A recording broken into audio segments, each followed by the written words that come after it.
सांगड़ में इलेक्शन की गेमा गेमी में बारिश की एंट्री। एक तरफ मौसम तो सुहाना हो गया है और सर्दी की शिद्दत में भी इजाफा हो गया है। दूसरी तरफ इलेक्शन में शामिल उम्मीदवारों को बढ़ती हुई सर्दी की लहर में उन्हें मुश्किलात का सामना करना पड़ेगा।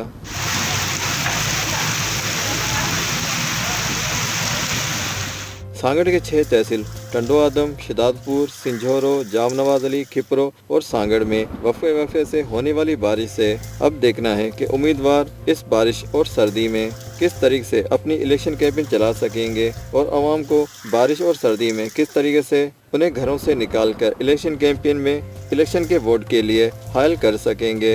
GM तुमरानी, bureau chief, media news HD, Sanghar.